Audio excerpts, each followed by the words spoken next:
बिस्मिल्लाहिर्रहमानिर्रहीम। अस्सलाम वालेकुम my dear students. I am Hafiz Naeem with real physics. आज स्टूडेंट्स हम डिस्कस करेंगे कर्चफ़ रूल्स को। तो कर्चफ़ रूल्स को एक्सप्लेन करने से पहले मैं आपको सर्किट्स के बारे में बताता हूँ।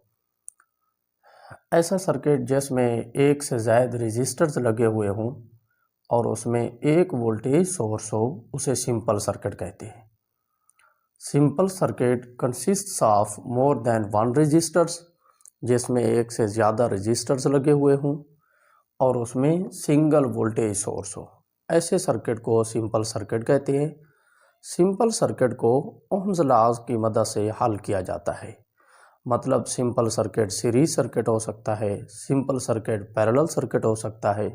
सीरीज या पैरेलल सर्किट में इक्विवेलेंट रेजिस्टेंस या उसमें से पास होने वाला करंट, उसके पोटेंशियल डिफरेंस को मालूम करने के लिए हम ओहम के कवानीन इस्तेमाल करते हैं। एक और सर्किट जिसमें बहुत ज़्यादा रजिस्टर्स लगे हुए हों और उसमें बहुत ज़्यादा वोल्टेज सोर्सेस हों, उसे कम्प्लेक्स नेटवर्क कहते हैं। कम्प्लेक्स नेटवर्क का मतलब the circuit which consists of number of resistors and number of voltage sources is called complex circuit या कम्प्लेक्स नेटवर्क। तो कम्प्लेक्स सर्किट को ओह्म्स लॉ की मदद से हल नहीं किया जाता, फिर इसके लिए स्पेशल रूल्स बनाए गए हैं। तो वो स्पेशल रूल्स कर्चफ़ ने पेश किए हैं। तो आज हम इस वजह से कर्चफ़ रूल्स को डिस्कस करेंगे।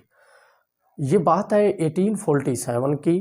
जर्मन फिजिस्ट, जर्मनी का माहिर फिजिक्सदान रॉबर्ट कर्चफ़ ने दो ऐसे कवानीन मुतारफ़ कराए जिससे कम्प्लेक्स नेटवर्क की इक्विवेलेंट रेजिस्टेंस और उसमें से फ्लो होने वाले करंट को मालूम किया जा सकता है। तो आज हम स्टूडेंट्स कर्चफ़ फर्स्ट रूल को एक्सप्लेन करेंगे। कर्चफ़ फर्स्ट रूल ये था कि सर्किट में एक पॉइंट पर जितने करंट मिल रहे हैं उन सब का सम इक्वल टू ज़ीरो। इसका मतलब sum of all currents meeting at a point is equal to zero. एक पॉइंट पर मिलने वाले तमाम करंट्स का सम ज़ीरो के बराबर हो, इसे कर्चफ़ फर्स्ट रूल कहते हैं। इसका मतलब है sigma I is equal to zero. और ये मैंने आपको एक सर्किट दिखाया जिसमें 4 रेजिस्टेंसेज है।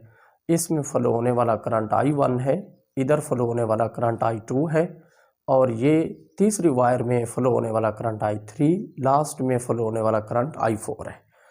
ये एक पॉइंट है ये जहाँ पर ये तमाम वायर्स जो है वो मिल रही हैं। तो अब हम इसको थोड़ा सा और सिंप्लीफाई कर लेते हैं।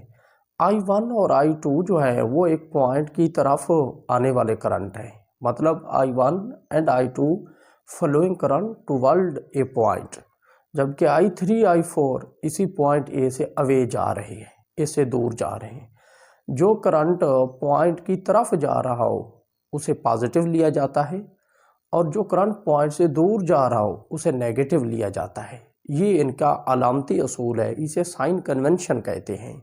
मैंने ये बताया the current flowing toward a point is taken as positive, जैसा कि I1 और I2 इसको हमने प्लस में लिया और I3 I4 ये पॉइंट ए से अवे जा रहे हैं, इस वजह से I3 से पहले माइनस है, I4 से पहले भी माइनस है।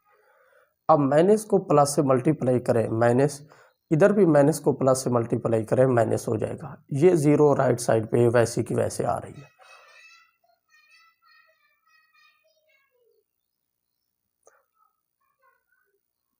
I1 plus I2 minus I3 minus I4 equal to zero.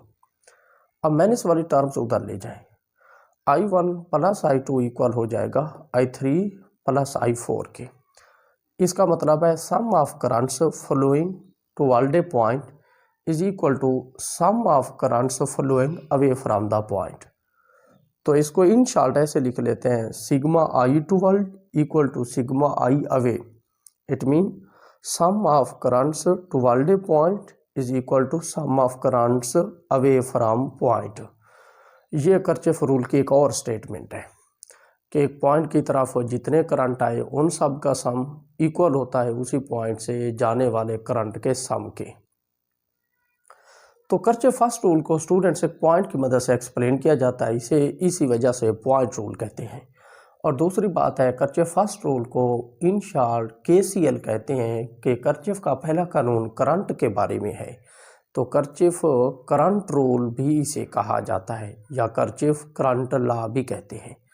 और इसमें सर्किट में किसी जगह पर ना कोई पॉइंट ऑफ सोर्स हो ना पॉइंट ऑफ सिंक हो।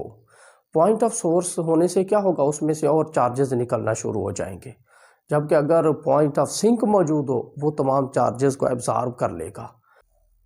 अब स्टूडेंट्स इसी इक्वेशन को मैं यहाँ लिख रहा हूँ, I1 प्लस I2 इक्वल है I3 प्लस I4 के। हम जानते हैं करंट का फार्मूला था चार्ज ओवर टाइम।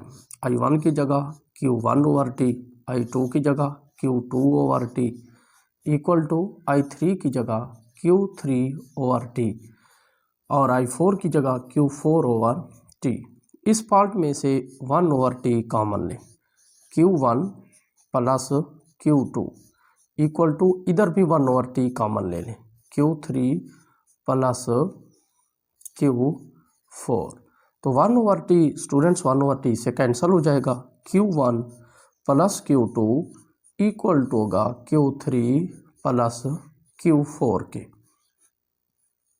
तो इसका क्या मतलब है, एक पॉइंट की तरफ आने वाले टोटल चार्ज उसी पॉइंट से जाने वाले टोटल चार्ज के इक्वल है।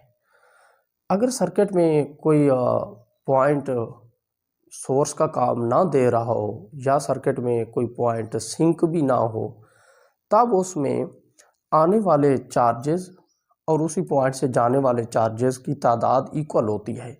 इसका मतलब है it must obey law of conservation of charge. जो कर्चे फर्स्ट रूल है वो law of conservation of charge को एक्सप्लेन कर रहा है। इस वजह से हम कहते हैं Kirchhoff first rule is the manifestation of law of conservation of charge.